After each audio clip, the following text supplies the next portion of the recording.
បាននៅក្នុងពេលថ្មីនេះផ្ទុះរឿងឲ្យសរការីម្នាក់មិនលក់ថ្នាំពេទ្យឲ្យអ្នកជំងឺដែលខ្វះលុយត្រឹមតែ500រៀលថែមទាំងបង្ហោះវីដេអូនៅលើបណ្ដាញសង្គមធ្វើឲ្យមហាជនអ្នកលេងបណ្ដាញសង្គមជាច្រើនផ្ទុះការរិះគន់យ៉ាងខ្លាំងចំណេះ Stand Up គឺជា Page Stand Up នឹងធ្វើការលំអិតព្រោះមីនីរាជធានីភ្នំពេញនៅលើបណ្ដាញសង្គម Facebook មានការចែករំលែកបន្តគ្នាយ៉ាងច្រើនពាក់ព័ន្ធទៅនឹងករណីស្ត្រីអ្នកលក់ថ្នាំពេទ្យម្នាក់ដែលជាឱសថការីបានសម្រេចមិនលក់ថ្នាំពេទ្យជូនបុរសម្នាក់ដែលគាត់មករកទិញថ្នាំដើម្បីព្យាបាលរមាស់ក្បាលដោយគ្រាន់តែខ្វះប្រាក់ត្រឹមតែចំនួន500រៀលតែប៉ុណ្ណោះហើយស្ត្រីអ្នកលក់ថ្នាំពេទ្យរូបនោះបានកាត់តវីដេអូយកចេញពីកាមេរ៉ាសុវត្ថិភាពទៅបង្ហោះនៅលើបណ្ដាញសង្គមនៅក្នុងបំណងចង់ឲ្យអ្នកបើកហ្វាម៉ាស៊ីចំណាំបុរសរូបនោះទុកទៅក្រែងទៅដល់កន្លែងទិញថ្នាំផ្សេងទៀតហើយអត់យកអញ្ចឹងទៀតប៉ុន្តែក្រោយពីបង្ហោះវីដេអូរួចមកហើយនោះបែរជាទទួលការរិះគន់យ៉ាងចាស់ដៃពីមហាជនទូទៅជាពិសេសអ្នកលេងបណ្ដាញសង្គមសម្ដែងនឹងការហួសចិត្តយ៉ាងខ្លាំងទៅវិញស្របជាមួយគ្នានោះផងដែរលោកបញ្ជាបណ្ឌិតលីសវណ្ណ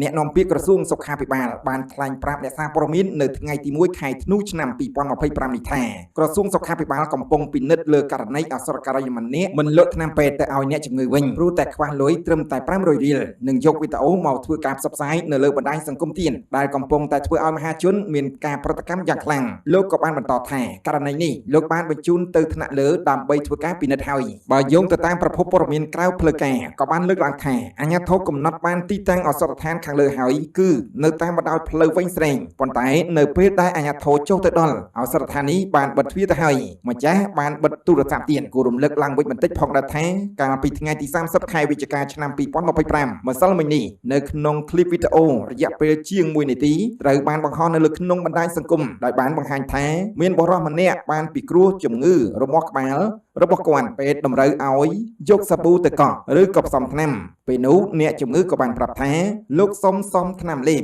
ខណៈដែលថ្នាំផ្សំនោះមានតម្លៃ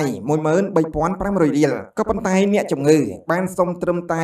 13000រៀលតែពេទ្យមិនព្រមនោះទេសម្លេងស្ត្រីម្នាក់ដែលទំនងជាឱសថការីដែលលោកថ្នាំបាននិយាយថាហើយប្រភេទបែបពូហ្នឹងមានប៉ុន្មានអ្នកទៀតដែលទិញគេឲ្យគេផ្សំថ្នាំច្រកថងឲ្យហើយកាត់ឲ្យហើយគាត់អត់យកអញ្ចឹងបងដែលមានបើកហ្វាម៉ាស៊ីមើលមុខគាត់លេងទុកតែឯងគាត់ទៅដល់ហ្វាម៉ាស៊ីបងផ្សំថ្នាំហើយអត់យកអីអញ្ចឹងសួរយើងឡើងច្រើនឲ្យគេឈរចាំគ្រប់គ្នាអញ្ចឹងហើយសម្រាប់អ្នកទិញថ្នាំទៅតាមហ្វាម៉ាស៊ីគេផ្សេងកុំតថ្លៃគេអីគេអ្នកលក់ថ្នាំគេមានក្រុមសិលធម៌វិជ្ជាជីវៈគេណាគេមានសុជីវធម៌ណាកុំតថ្លៃដូចនៅផ្សារត្រីបានចុះព័ត៌មានដែលយើងខ្ញុំមកលើកឡើងនេះក៏សូមបញ្ចប់មានការខុសឆ្គងសូមអធិស្ឋាន